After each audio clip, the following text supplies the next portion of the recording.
Miss Emily's made path. Why did it come to this?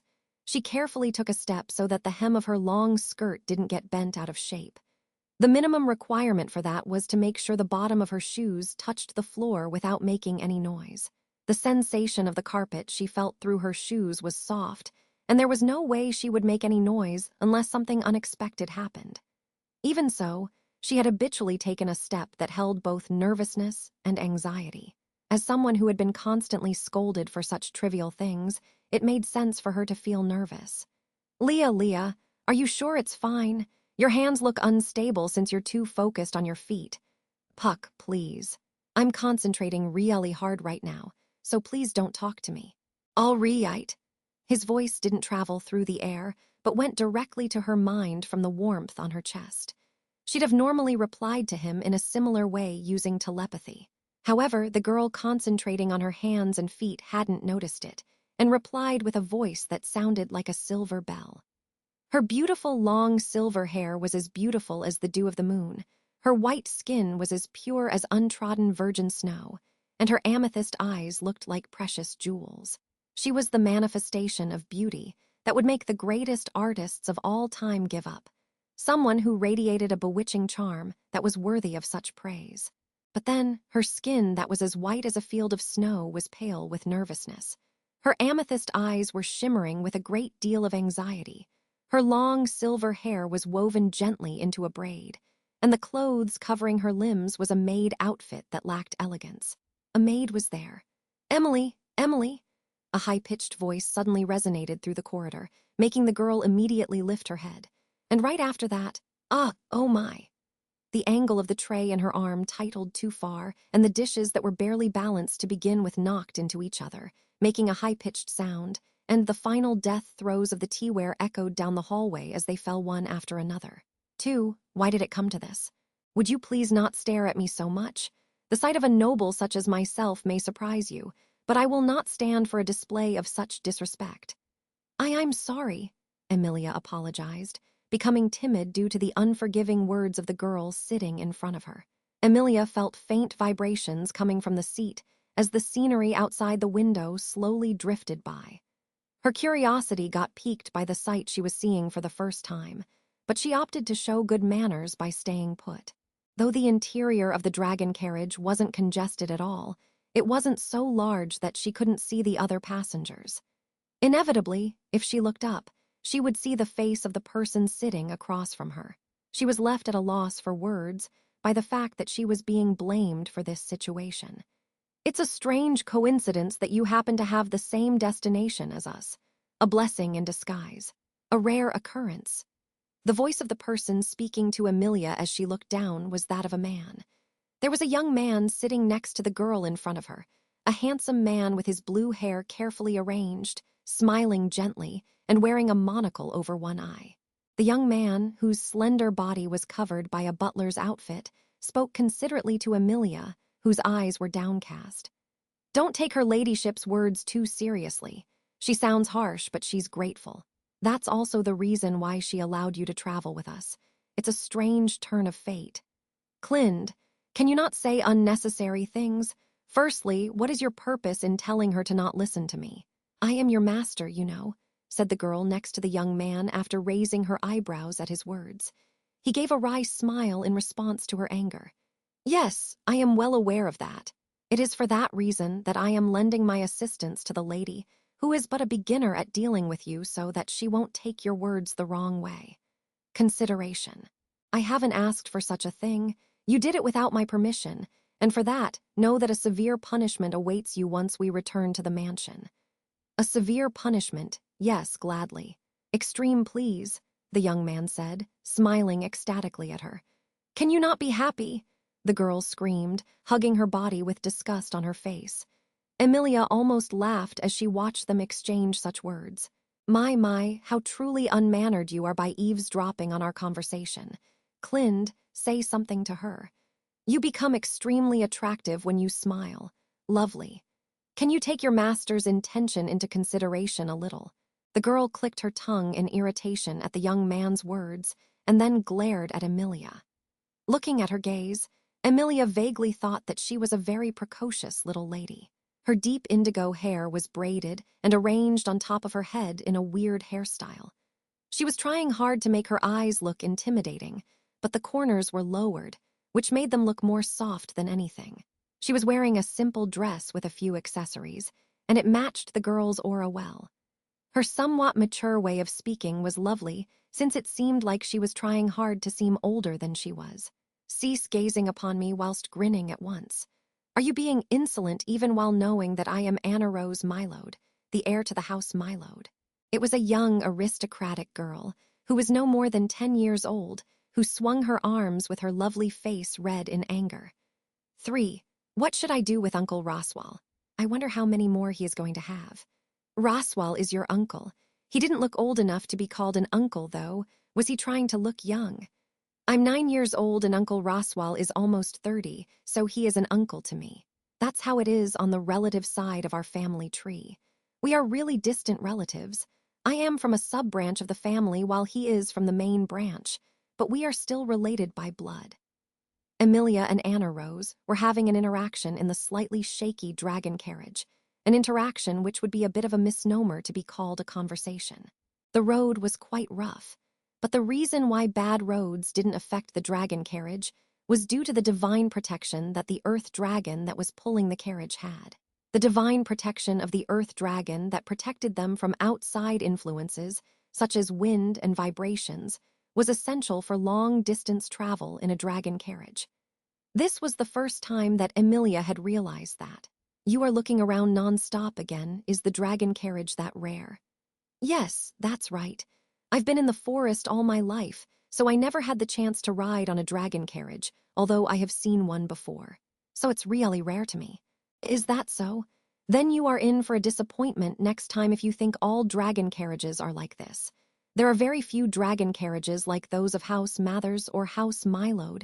You are truly fortunate to experience something like this. I see.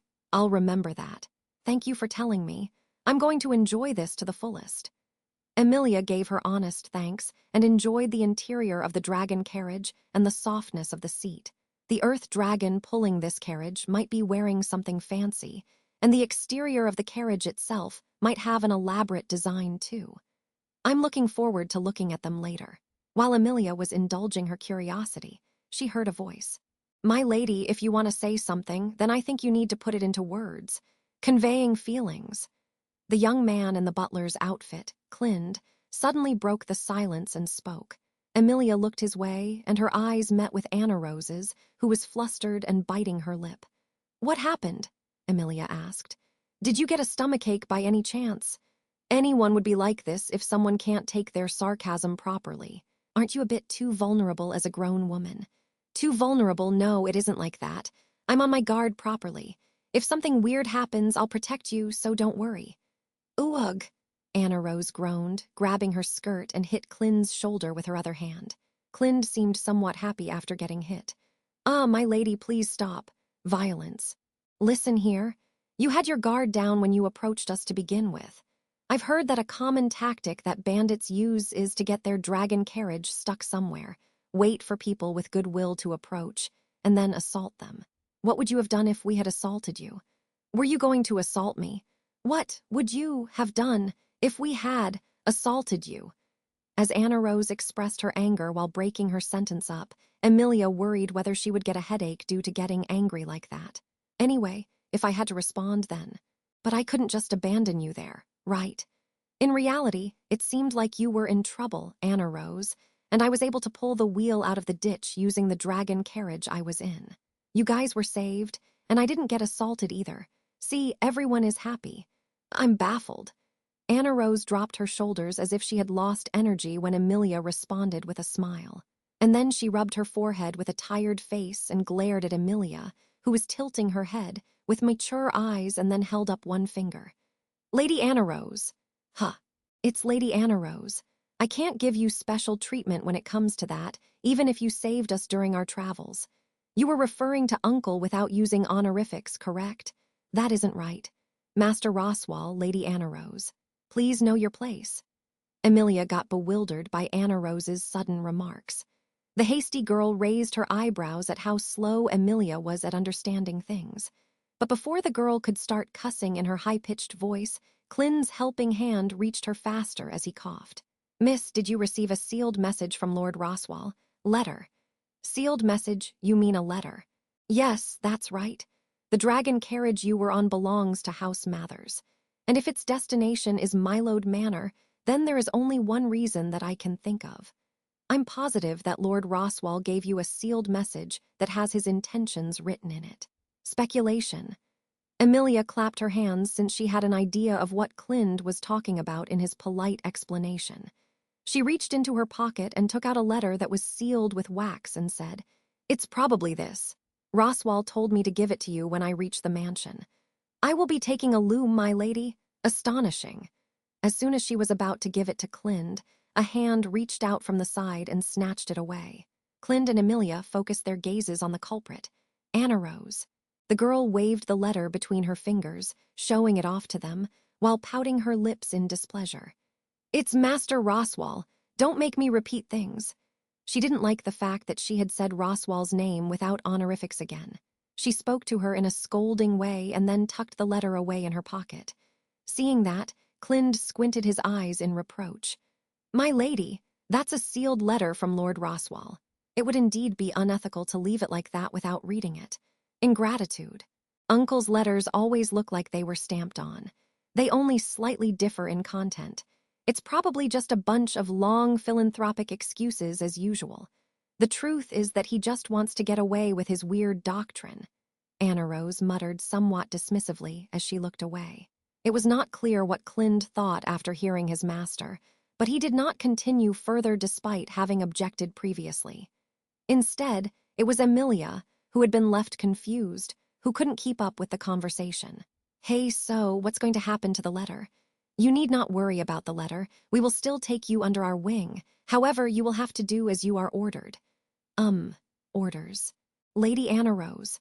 Anna Rose said it slowly as if she was teaching something when Amelia tilted her head. "La Lady Anna Rose, do not stammer and do not doubt it. Lady Anna Rose." "Well done," she said, nodding her head in satisfaction as she sunk into the seat. The girl was pleased, but she didn't answer Amelia's questions for now. As if sensing her anxiety, Anna Rose gave a small wave. "You need not worry. There are many girls in our family who are in the same position as you. Clind and Frederica will take care of you. Your confusion won't last long." It was a calm and caring remark, a complete change from her stern attitude from before. The girl had a face that could make people feel relaxed when she smiled. "In reality, you are a really nice child. I am strict towards the servants that forget to use formal language with their employer." That expression on her face disappeared immediately, and Amelia really regretted her words. For Amelia reflexively straightened her back at the intimidating aura of the person standing in front of her. "Welcome. My name is Frederica, and I am the head servant in this household. Pleased to make your acquaintance." The one who politely bent her back and said that was a woman in a maid outfit with long, shimmering blonde hair. She was slightly taller than Amelia and had a feminine figure with lots of curves. She had white skin with beautiful blonde hair, and her mesmerizing deep emerald eyes were attractive. The most distinctive feature of hers were the sharp fangs capable of ripping off flesh that peeked out from her smiling mouth. The maid who introduced herself as Frederica had a well-trained physique for a woman. She was tall and very intimidating, which naturally made Amelia tense. It was highly unlikely, but Amelia felt like she would die if she were to suddenly punch her. Contrary to her neat and tidy appearance that gave off the impression of a maid, she exuded the aura of a warrior. Amelia couldn't hide her quiet shivers. However, Anna Rose, who was next to Amelia, who had straightened her back and was stiff, seemed unaffected even though she was welcomed in a similar manner. "I have returned, Frederica. This girl was sent here due to Uncle's bad habit. Teach and explain things to her." "Welcome back, Lady Anna Rose. I was worried since you were late. I have understood Master's instructions. I will be guiding her." And, as Anna Rose made to enter the mansion by passing through the entrance with a lordly air, Frederica grabbed her shoulder from behind. Amelia heard Anna Rose clicking her tongue. "Lady Anna Rose, don't you think that hearing a lady click her tongue is unpleasant? If you think so, then unhand me this instant, Frederica. Do you not know who I am?" Isn't it you who doesn't know that, Lady Anna Rose? The victory of the polite exchange of words went to Frederica as Anna Rose relaxed, looking like she had given up. Clind, who was watching next to Emilia, let out a short chuckle. It's their usual thing. You'll get used to it eventually, so there's no need to worry. Tradition. Clind, I can hear you. It brings shame upon the title of House Steward. That you allowed Lady Anna Rose to do whatever she pleased even though you were by her side. It's no surprise that I was called back after being told that we were short-staffed. It's not the title of House Steward that is crying in shame. It's the maid outfit you are wearing that is crying. How can you so profane the 4 letters, maid, which is the symbol of prettiness and glamour? No matter how good you are at your job and how well you stack up against your pupils, I can't help but be disappointed. Pity. Frederica and Clind stared at each other silently. The atmosphere of the entrance hall began to grow tense due to the two of them, who seemed like they didn't get along well. Hey, Miss Frederica, can I ask a question? Unable to bear the atmosphere, Emilia raised her hand and stepped in between them. As soon as she did, the tense air that had been there before dissipated. Frederica relaxed her lips while looking down at Emilia, and she gave a slightly violent, gentle smile. My apologies for having shown you something shameful like that. Once again, welcome to our family. This family will welcome you if you have been introduced by Master. There are many people here who are in the same position as you, and I am one of them. The same position as you means. What I mean is, the ones that are discriminated against due to being of demi-human descent. Emilia gasped at Frederica's straightforward statement. The term she used, demi-human discrimination, she could recall several events that fell under that. She had experience with humans keeping her at arm's length and being demonized by them due to her origin. So, it means that there are people living in this mansion who are in the same situation. Master does not like discriminating against others due to a difference in race. Rather, he actively welcomes many of them into his family who are generally shunned. Talkative people say that he has a taste for demi-humans. It's a nuisance for House Mylode as the branch family because the head of the main family, House Mathers, my uncle, is like that. People speak behind our backs, saying that we've been infected by Uncle's hobby. As Frederica's explanation drew to close, Anna Rose let out a little sneer. But Emilia was so shocked that her infantile ill remark fell on deaf ears. Arrangements were made to keep demi-humans free of discrimination and malice. It was a situation that she had never thought of, even if it was only in a limited space. She had never thought that humans and demi-humans could get along like that. You seem surprised, but I can't blame you for that. You must have had an even harder time as an elf, Frederica said, while looking at Emilia's ears that were a bit longer than a human's. Elves were a race of demi-humans that mainly lived in forests and were known for their longevity and beauty. Due to the war between humans and demi-humans in the past, this kingdom had a somewhat harsh attitude towards demi-humans, and the treatment of elves was especially harsh. That was because, no, I'm not an elf, but, well, I'm a half-elf. Frederica widened her eyes in surprise at Emilia after she repeatedly denied things and told her the truth. She knew that Anna Rose and Clind behind her were similarly surprised. The word half-elf and Emilia's appearance, when you combined the two, there was a name that came to mind. That was the reason why elves were subjected to harsher discrimination compared to other demi-human races. Facing the silent gaze, Emilia scoffed at herself for having the slightest expectation. She held a little bit of hope when she was told that this was a place where demi-humans weren't discriminated against, but her origins were different from other demi-human races, and she was the target of a deeper discrimination. It was too naive of me to hope for that while knowing that. So, you are a half-elf, Frederica said, trailing off. As Emilia looked down, it was Anna Rose who broke the silence as she stepped forward. The young girl looked up at Emilia, scrutinizing her, and produced crisp sounds as she walked around her in circles. And when she stopped behind her, "Don't arch your back," she yelled, spanking Emilia, whose gaze was downcast. Emilia yelped. "Eek!" At the sudden turn of events, her face turned red, and she turned around to look at Anna Rose, who then put her finger in her face. "Listen here. I am not going to give you any special treatment, whether you are a half-elf or not, and neither will this family.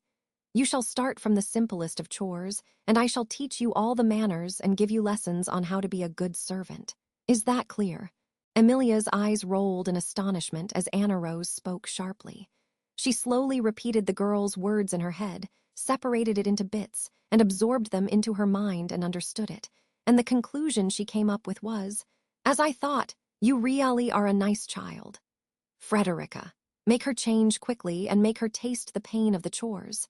Anna Rose ordered Frederica after suddenly becoming bitter.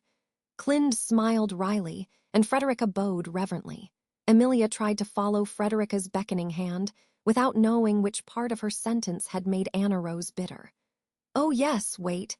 I haven't heard your name yet. What's your name?" She stopped Amelia as she was about to leave and belatedly asked her that question.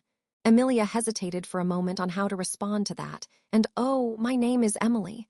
"I see, so it is Emily. A fine name indeed. I wish you good luck, Emily." The hasty young girl came to a conclusion before Amelia could finish saying her name. She had never been called by that name before.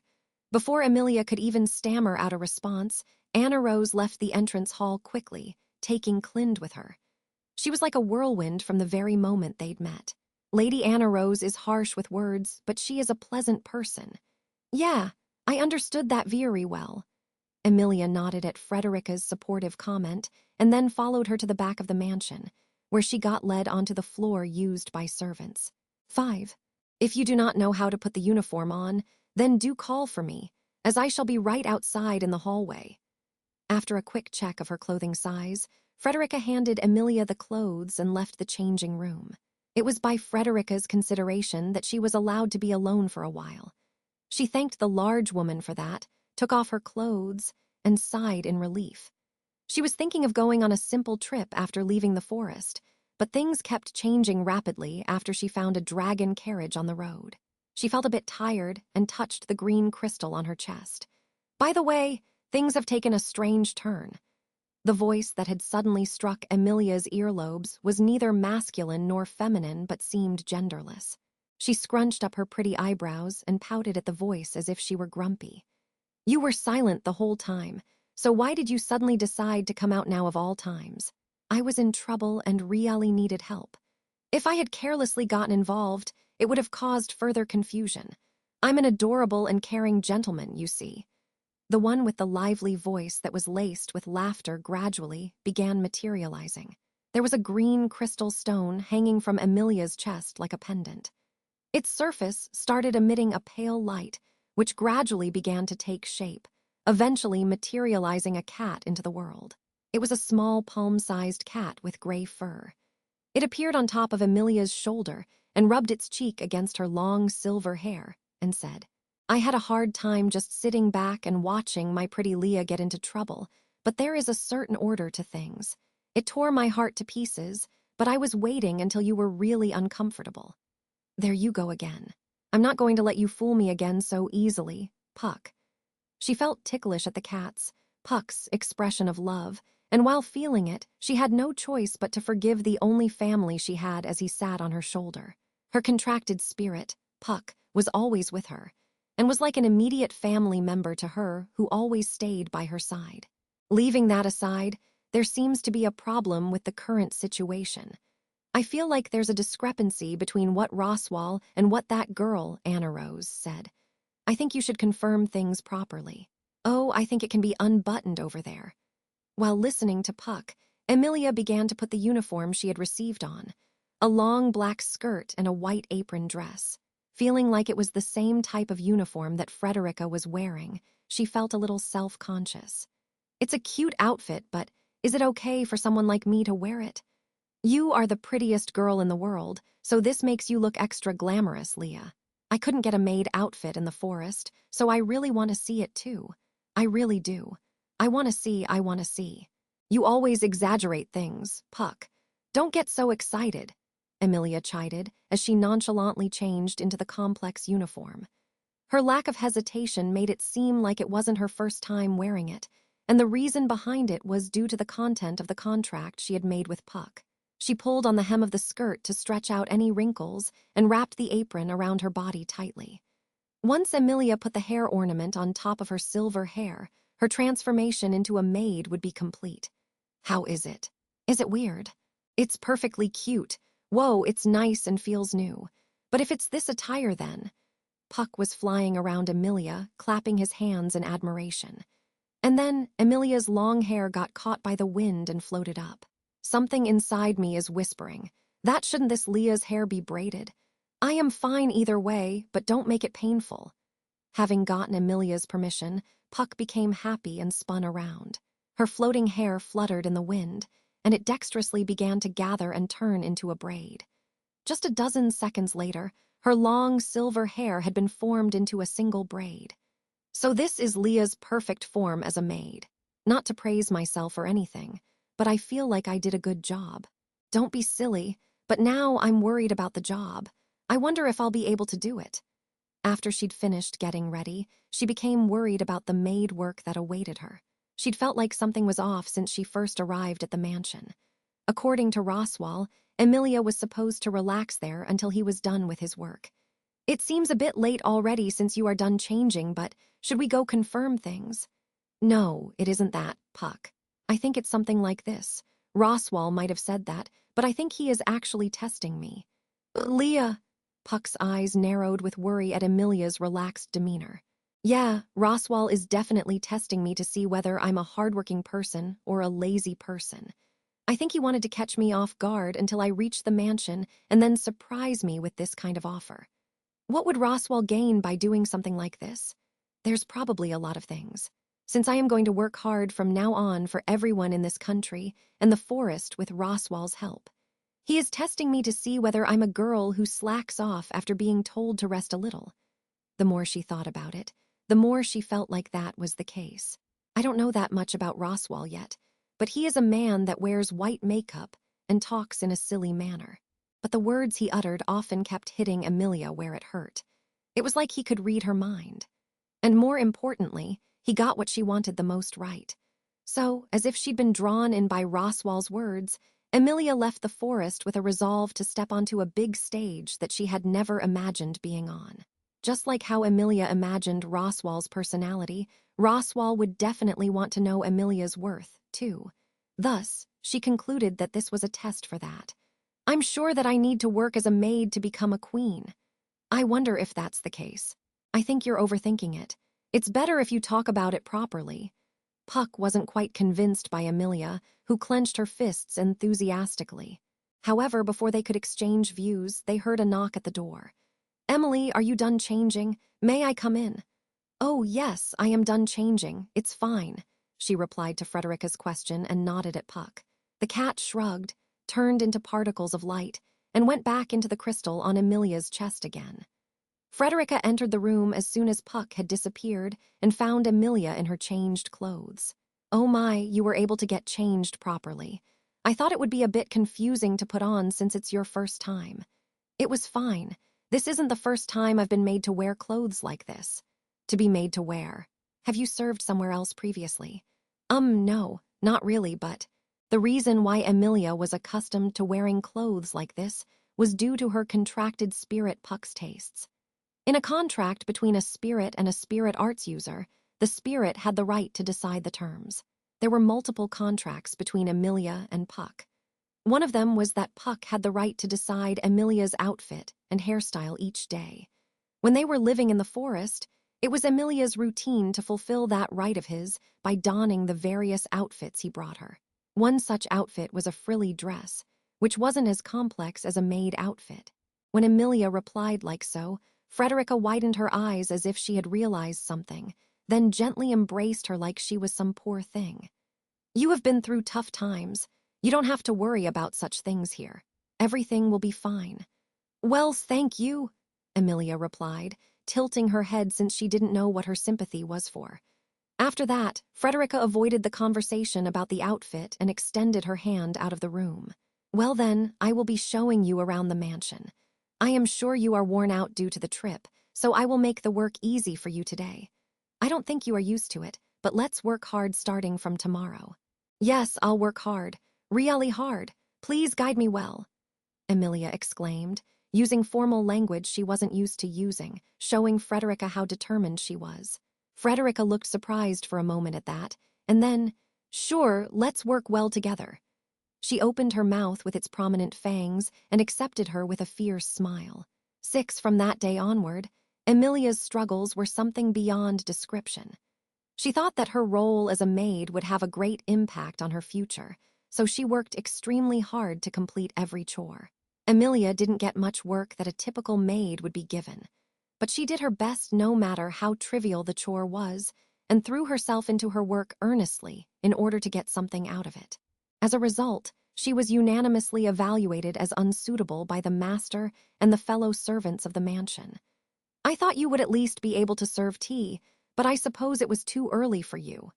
"I am sorry," Emilia replied, bowing her head as she cleaned up the shattered pieces of the teaware. It had been 2 days since she began working as a maid, and so far, the number of jobs that she could do properly was a big fat 0. Emilia didn't have any experience living in a human village to begin with. Before acquiring her skills as a servant, it was her first time living with other people in a big group, so she was bewildered by everything. As a result, she was confused by the difference in norms of the forest and humans, so she kept failing at everything she did. "Someone of this level hasn't been here since Ram. A girl worthy of teaching has come before I return to the main residence, though I worry I might give up before then." Are you going to go somewhere, Frederica?" "Yes. I am currently on loan to House Mylode. All of the servants have been transferred to the other mansion, so I have been helping out since they are short-staffed here. I'll be going back to the main residence where my master is in a month or so I will only be able to teach you until then." "I see. I think that's really sad." Frederica looked down slightly when Emilia honestly expressed her sorrow at parting with her. Emilia cleaned up the shards during that and awaited further instructions as Frederica smiled gently at her, covering her mouth. "Emily, you don't have to do any other chores, so go to Lady Anna Rose's room." "To Lady Anna Rose's room. Does she want me to do something?" "That's what I was told to tell you. I don't know, since she is a whimsical person. I will carry the tea, so you can go on your way." Emilia felt anxious as she walked, but the gaze watching over her gave her courage, and she headed towards Anna Rose's room in a corner of the 3rd floor. She hadn't met Anna Rose in 2 days since she came to this mansion. However, it would be optimistic to say that the lady of the manor, Anna Rose, had yet to hear about the new maid's ineptitude. "Oh, Emily, Lady Anna Rose's room is up ahead. You've been summoned, I presume." "Oh, Mr. Clind." She met Clind as he was descending the stairs when she was on her way up. His posture was straight, and his manner was somewhat aloof yet refined. She had heard that he was one of the oldest servants in the mansion, like Frederica, and that he had the authority to give orders to other servants, including Emilia. "I've seen you around a few times, but I've never had the chance to talk to you. That uniform suits you well. Beautiful." Thank you very much, but the uniform itself completely outclasses my skills." "Well, it's because Frederica is being hasty. Your circumstances were quite harsh, so you need to be taught with more of an open mind. Parental love." "My circumstances?" Emilia widened her eyes at the words she couldn't ignore, and Clind shook his head. He fixed the angle of his monocle. "Excuse me," he said, prefacing his statement while doing so. "I don't mean to pry, but I can feel that your soul, that seems to retain a childlike glow, hasn't grown enough to be worthy of its vessel. Innocent." Clind's statement had somewhat described Emilia's true nature, making her choke up. She wasn't sure what his eyes had noticed. Her amethyst eyes quivering, she was about to fearfully ask what he had meant, and then, "Emily, what is taking you so long?" "I have summoned you." The voice of the girl who had lost her patience echoed, and with the sound of her footsteps, Anna Rose appeared. She looked at Emilia and Clind, who were facing each other in front of the stairs, and raised her eyebrows sharply. "Oh my, you ignored my summons and are standing here talking. The servants these days have no respect." Emilia tried to open her mouth to make an excuse at once to the mad Anna Rose, but Clind stepped in front of her. He bowed and said, "My lady, please don't blame Emily too much. I was the one who held her back." Stopped. "I know that, since you have a suspicious glint in your eyes when you look at Emily. I'm sure you're eyeing her for the same reason you are eyeing me, aren't you? But Emily is so tall and has large breasts, so what do you mean she's young?" You pervert. Thank you very much. Ecstasy. I am not complimenting you, though. Emilia couldn't keep up with the exchange between the servant and the master that didn't make sense. Leaving Emilia in her confusion, Anna Rose pointed her finger at Clind with an irritated expression. This man is a pervert that feels love towards a girl that's way younger than him. That is also the reason why he has pledged his loyalty to me. I don't know why he feels the same way about you, Emily. It's a misunderstanding. What I revere is the young soul's glow. It just so happens that it's often possessed by young boys and girls. In fact, there are some people like Emily who grow to adulthood but still retain a young soul. Miracle. My ears will rot if I listen to you. If you weren't so capable, I would have immediately fired you anyway. I was the one who summoned Emily. Begone, Clind. Anna Rose screamed, and Clind gave her a kind look, bowed, and disappeared downstairs. She looked at him disappear with animal-like eyes, and then glared at Emilia. You are also to blame. You often leave your guard down, don't you?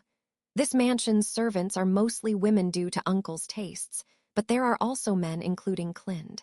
Someone as good-looking as you will become good prey to them, Emily. Men are all wolves. Oh no, that's scary. I need to be careful not to get bitten.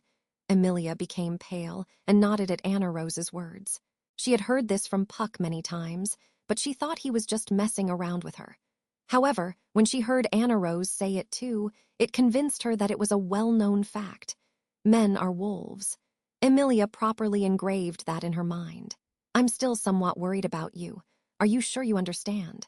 But it seemed like Emilia's seriousness didn't get conveyed to Anna Rose. Being looked at with doubtful eyes, Emilia clenched her fists to show that she had understood. It's fine. I understood you perfectly. You mean that boys are really dangerous, right? Your formal language being all over the place tells me you're just pretending to understand, but it is quite rare for something to be this unconvincing, so I suppose it can't be helped. Follow me? She jerked her chin up and started walking in a way that was unbefitting of a noblewoman. Emilia followed her in a confused manner, and then she opened the door of the library that was some distance away. This isn't your room, right, Lady Anna Rose? You can tell by looking at it, yes. Keep quiet and follow me. You will understand soon. Anna Rose headed towards the back of the library after closing the door carefully so as not to make a sound. Emily, can you bring me one of the chairs over there? Chair, is this fine? She pulled one of the chairs from under the desk and carried it over to Anna Rose. Anna Rose placed the chair in front of the window and jumped on it. Come here, Emily. You will be able to see it right now. See what? Hurry up! She felt uncomfortable with the idea of putting her dirty shoes on the chair, so she took them off and got up next to Anna Rose. The chair had just enough space for the two girls to stand on it together, and Emilia somehow balanced herself and looked at Anna Rose. The girl put her finger on her lips and said, "Be quiet and look out the window." She closed her mouth as instructed and looked where she was pointing at out the window. At first, she didn't know what to look at, but her eyes soon widened in surprise. Yes, a couple's secret meetup. They should be working right now for Dragon's sake. A corner of the mansion's backyard could be looked down upon from the window of the library. From there, they could see a man and woman in servants' outfits leaning against each other in a small space that was in a blind spot that couldn't be seen from within the garden or other windows. They gazed into each other's eyes and slowly brought their faces closer while exchanging words. And then, Emilia's face turned red at the shocking sight. Look, they kissed! Anna Rose shouted excitedly next to her and started slapping her on the back. It hurts a lot. Anne, you're making too much noise. They'll spot us. It's their fault since they're doing bold things thinking that no one can see them. Well, this is enough. Anna Rose stepped down from the chair in a satisfied manner, and Emilia followed her lead and stepped down to the library's floor as well. Noticing that her heart was beating fast, she sat down and took a deep breath. I feel like I've seen something very wrong. I don't know what those two were doing, but I sort of know that I saw something that people shouldn't see without getting permission. Emily, that was a kiss, and the reason why men are called wolves. Men are called wolves because of that. What does that mean? You don't know about it even though you are an adult, Emily. You really are ignorant, the two whispered with their faces still red. Anna Rose shrugged her shoulders as if Emilia's question had baffled her. Then she looked around and then quietly brought her mouth closer to her ear.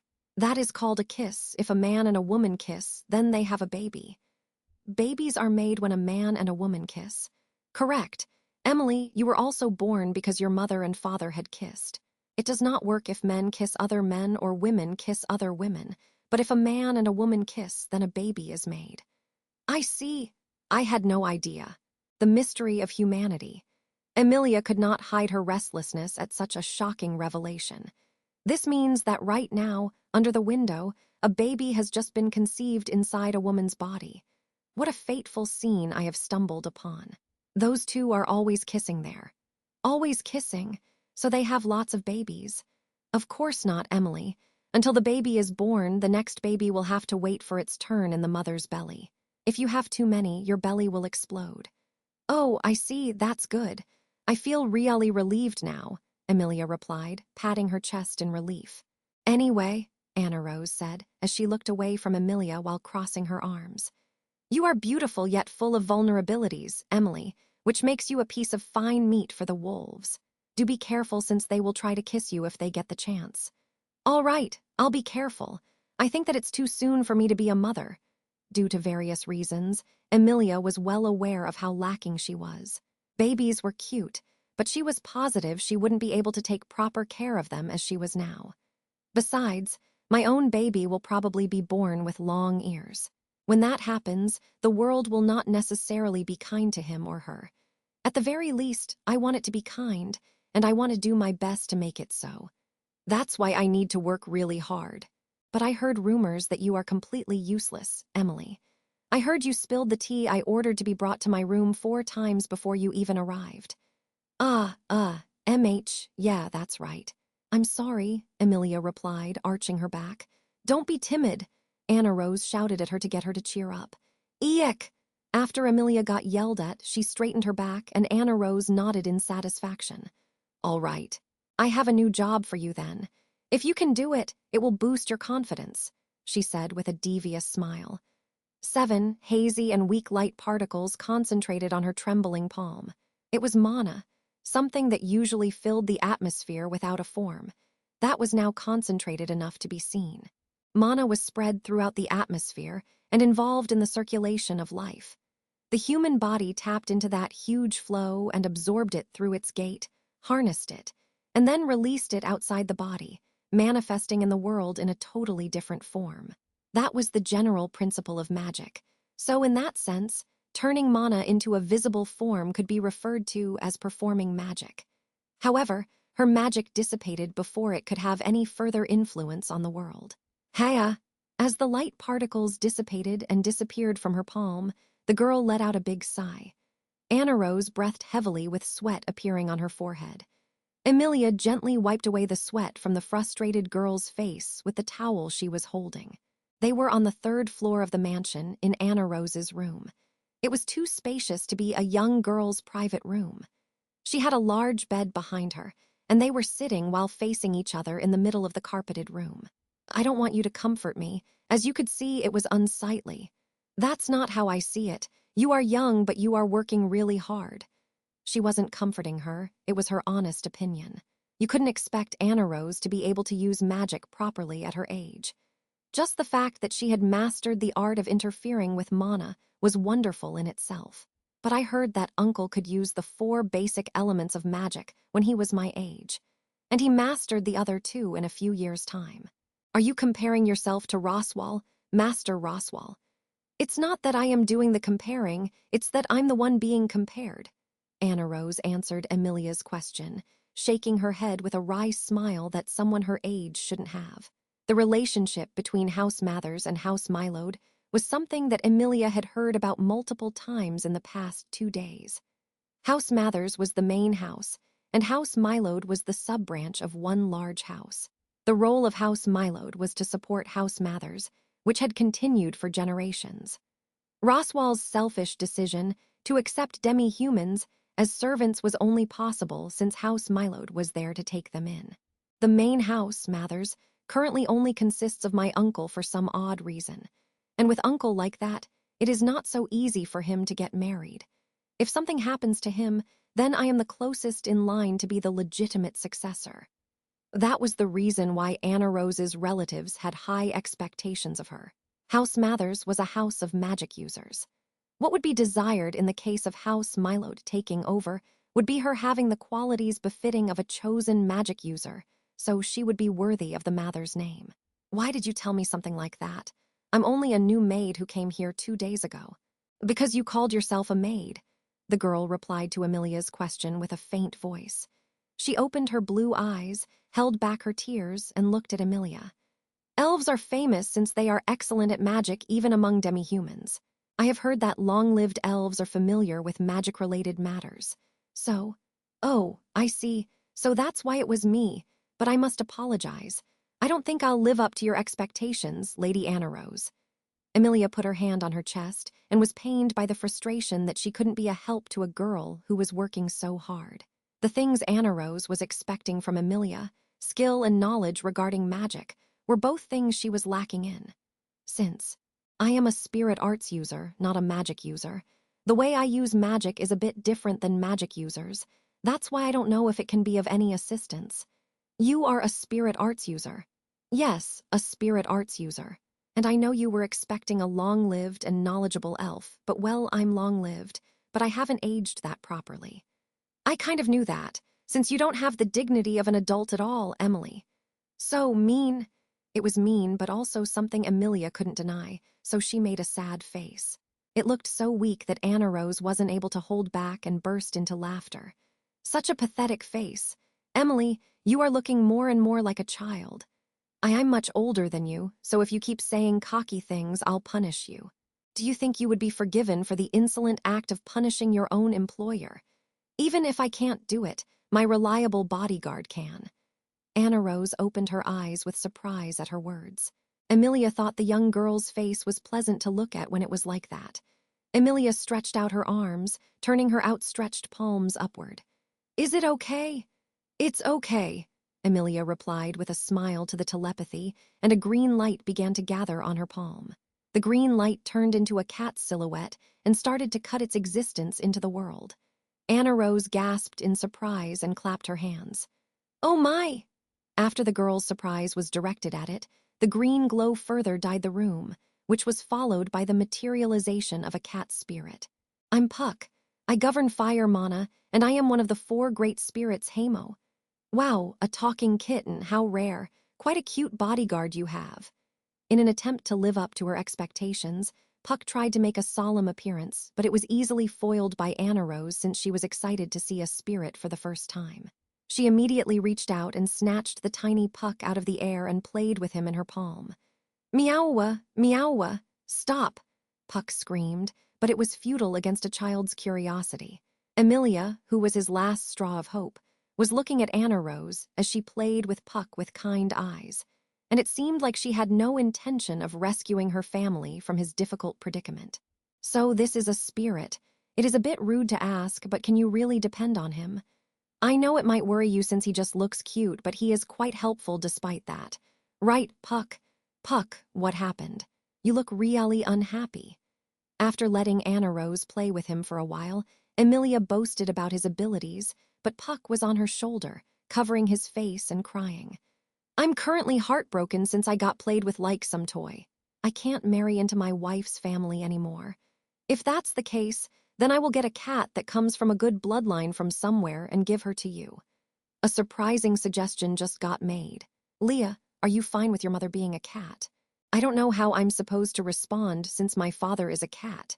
I feel like I could make it work with familial love even if a cat who can't even talk became my mom. While she was taking what Puck said too literally, she suddenly noticed that Anna Rose was looking at her in surprise.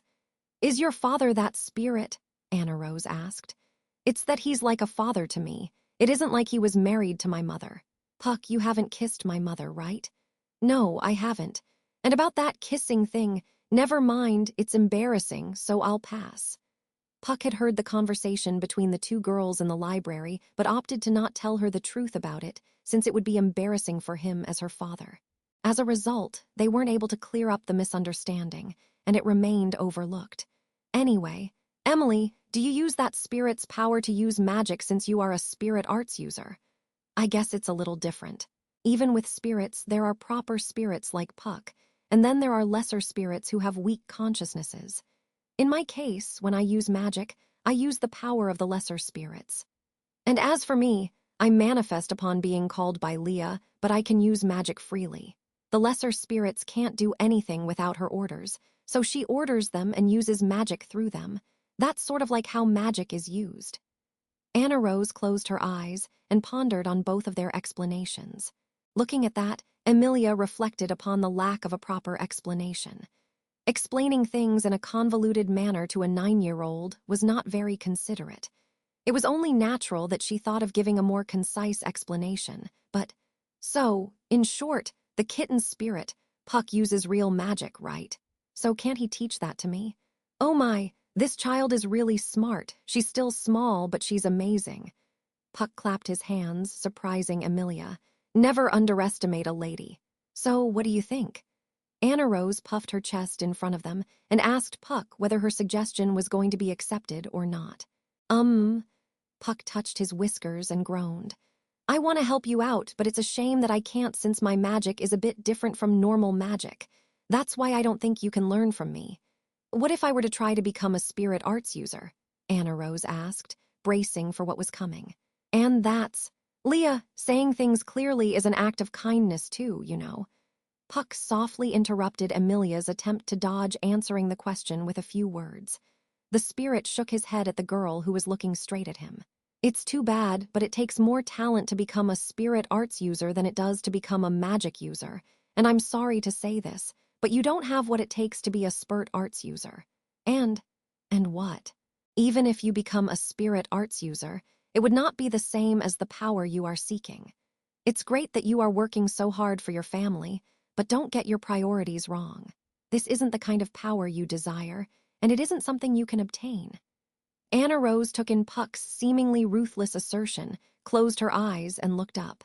Emilia grabbed the hem of her skirt, thinking about the sorrow inside the girl's small chest. I feel better since you said things clearly, Anna Rose said with a bright expression, surprising Emilia. Huh, Emilia replied, her eyes widened in surprise, and, what are you so surprised about? Anna Rose said while putting her hand on her waist. Things aren't that convenient in this world. Nothing good will come from cheating either. I have been pushing forward on the path to become a magic user, but to waver at the slightest hint of a shortcut is proof that my feelings are weak. I have been reflecting on it. You can change your feelings that easily.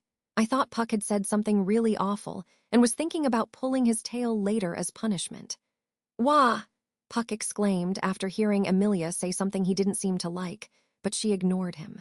However, Anna Rose boldly laughed after hearing Emilia's words with a look that was not typical of a 9-year-old. I was close to seeing another path, but in the end, there was only one. I know which path I must take. It does not have any shortcuts or side paths. I believe I have gained something from our conversation.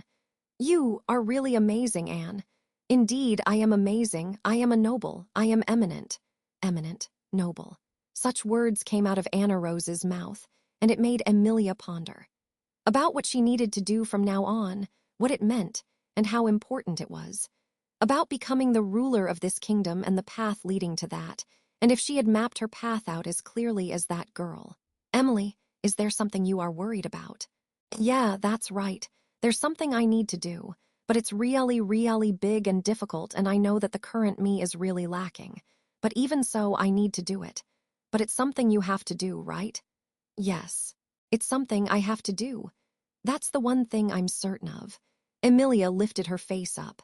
Anna Rose let out a deep sigh in front of her, making her frown, and then stuck her palm out at her. Would you be willing to join your palm with mine? Ha! Lee like this. Emilia placed her left palm on the right palm being presented to her. Emilia could immediately feel that the girl's palm was far smaller than her own when she felt her palm against hers. It was so much smaller than hers, yet her spirit dwarfed her own. Emily, I am also in the middle of challenging something big like that I need to do, so let us make a promise and compete. A promise and compete? Yes, that's right, that we won't run away from our goals, and compete to see who will achieve theirs first. The smiling Anna Rose probably didn't know just how much a promise meant to a spirit arts user. Even if she wasn't aware of it, however, the girl would never break her promise. Emilia just knew due to how sincere Anna Rose had been with her, and she trusted her. Yeah, a promise. Anne and I won't run away from our goals. And we will definitely achieve them. I will be angry if you run away. The girls exchanged laughter and gently separated their palms. Clenching her palm as if to trap the little remaining warmth in it, Emilia silently engraved the important promise in her heart. It happened right after they'd had such a heartwarming exchange. Speaking of which, you have been calling me Anne for a while now, haven't you? Oh, I'm sorry. Should I not have? She wasn't doing it on purpose. She was calling her that without thinking about it. Not Anna Rose, but Anne. I think it's a cute nickname. Only my family and close friends call me that. I don't remember allowing you to call me that. Yeah, I'm sorry. Emilia drooped her head dejectedly at Anna Rose's words. But it's fine. You can call me that too, Emily. Is it fine? Anna Rose shrugged, as if she couldn't stand looking at Emilia with downcast eyes. Since, the girl continued, Emily, you are like a younger sister to me, and I can't take my eyes off you. Younger sister? Yeah, a younger sister. You are so naive and vulnerable, I cannot help but worry. Emilia was being looked at with compassionate eyes, and as she was pondering, she looked up. And then, I am definitely the older sister. Anne, you idiot. Gosh, how dare you speak to your employer like that? I hate you. The girls turned red and began arguing. They did so, even though they had completely different heights and were from completely different races. Oh my, you guys are fighting like sisters, Puck muttered while watching over them, but he didn't state who the older sister was. A few hours later, Roswell arrived at Mylode Manor and cleared up the misunderstanding regarding Emilia's position. 8, we are very sorry for the trouble we caused. It was an unforgivable mistake on our part. The two who said that with a bow were Frederica and Clind, who were there to see Emilia off. The other servants had gathered behind them, and it was a big apology session with everyone bowing their heads. No, you guys don't need to worry about it. I'm the one who didn't explain things properly and was convinced in a weird way. I am sorry for confusing all of you. No, it is my fault for not checking Lord Roswell's secret message properly. I don't have any excuse that I can make to you, Lady Emilia. The blunder of a lifetime. Gaff, Clind put his hand on his chest and apologized with a docile face. Emilia felt a momentary sadness pass through her chest for not being called Emily, but she shook her head. It's fine, she said. It was a fun experience. I couldn't be of any help at all, though, and that's all I feel bad about. Next time I come here, I'll be able to serve tea and clean. Lady Emilia, unfortunately, we do not have time to study such things, now do we? Emilia was getting excited, but the tall man standing behind her put a damper on it. It was an eccentric man with long, indigo hair and clownish makeup, Roswell himself. When he had finished his business and joined them at the mansion, what he saw was that the important guest he had sent there to be welcomed was dressed as a servant for some reason and was busy with chores. Even Roswell was appalled by the sight, and he couldn't give his usual wry smile. From now on, you will be spending your time in the main Mathers residence. I'm sorry, but I don't think you'll get an opportunity to utilize the skills you've acquired here, Lady Emilia. I see. That's unfortunate, but I guess it can't be helped. Even so, these past 2 days were unforgettable to Emilia. It was a time where she experienced things she'd never have been able to do by spending her time aimlessly. And most importantly, she made a promise. The two had parted with few words and no warmth in their exchange. Emily! Just when Emilia was thinking about her, the voice of the person in her mind shook her eardrums. Anna Rose, wearing a dress, appeared pushing the door of the mansion's entrance. The girl came forward with a neat gesture, passed through the line of servants, and went in front of Emilia. Uncle Roswell, it has been a while. My apologies for my family's terrible rudeness. Roswell, it isn't Anne's fault, so don't be angry or... If you, the victim, are not saying anything, then scolding Anna Rose now would only make me look like a villain, so I won't do it. I would never do such a thing. Facing the gaze of the two girls, Roswell shrugged with an uncomfortable expression. He then stepped back and gave the stage to the two girls who were now looking at each other in front of him. Emily, No, that is not right. Lady Amelia, please forgive my insolence. Anne, I have repeatedly been unforgivably rude to my uncle's guest. My deepest apologies. I will surely pay for this rudeness in due time. Amelia was shocked by Anna Rose treating her like a stranger. However, this was the original distance between Amelia and Anna Rose that they should have had. Considering the path they were going to take, it was inevitable to talk like this and part like this. The dragon carriage noisily arrived in front of the mansion, and a peach-haired coachwoman awaited Amelia with a clear gaze. Amelia looked at the dragon carriage that Roswal was entering first, and when she went to step into the carriage, Emily. Amelia turned around when someone called her name. After looking at who it was, she widened her eyes in surprise. The thing reflecting in her amethyst eyes was a little palm pointed at her. Anne! Amelia called out that name in a friendly way and placed her palm on Anna Rose's. It was a brief touch, and no words were exchanged, but that much was enough for them. Their hands separated, and Amelia entered the dragon carriage this time. Inside the carriage alone with Roswal, she took the last seat and then touched her chest. Puck, you are a handful, my daughter. In response to the quick call, Puck appeared with a wry smile. He lifted his arms towards the sky. 3, go! He wielded his power with a listless voice. This is... Roswal sensed the movement of Mana as he was looking at them silently and looked up above the carriage's window. Amelia also saw it while sitting on the seat. Scenery where white snow fell silently from the sky. There's no way that it would snow in Lugunica at this time of year. Lady Amelia, did you make some kind of promise with Anna Rose? She didn't tell me to make it snow. This is like my declaration. Roswal narrowed his heterochromatic eyes, but Amelia did not intend to answer any more questions no matter what he asked. It was Amelia and Anna Rose's important secret. Even though it's only affecting a limited area, it's something that affects the climate, so what kind of an excuse can I make? No, it's just going to get blammied on me since it's happening in my domain. Then I'll go with that. Please take care of it, Roswal. Ooh my, now that's what I like to hear. You've changed a lot in just 2 days, Lady Amelia. The dragon carriage started flying down the highway. Under the snowy sky, Amelia wondered what kind of face the girl looking up at the snowy sky had.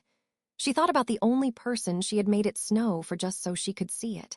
Just imagining that made her heart warm up. Roswal, I'll definitely become the ruler. I've decided that I have to be. That's really reassuring. Roswal didn't seem like he was going to mock Amelia's determination. Roswal had Roswal's agenda. Amelia had Amelia's goals. It was a relationship that formed for their mutual benefit. Still, there were things that could get conveyed. Resolve and earnestness. Those were the things that could be felt by the two of them who were serious about this. There are many things that you need to learn and know, Lady Amelia. You do know it may be a more laborious path than you imagined, yes. Yes, but I'll overcome it, since I don't want to be a promise breaker. She could still feel that warmth on her palm. As long as I don't forget this, I will be able to carry out my intentions. Roswal silently looked over Amelia, who was solidifying a strong resolve inside herself.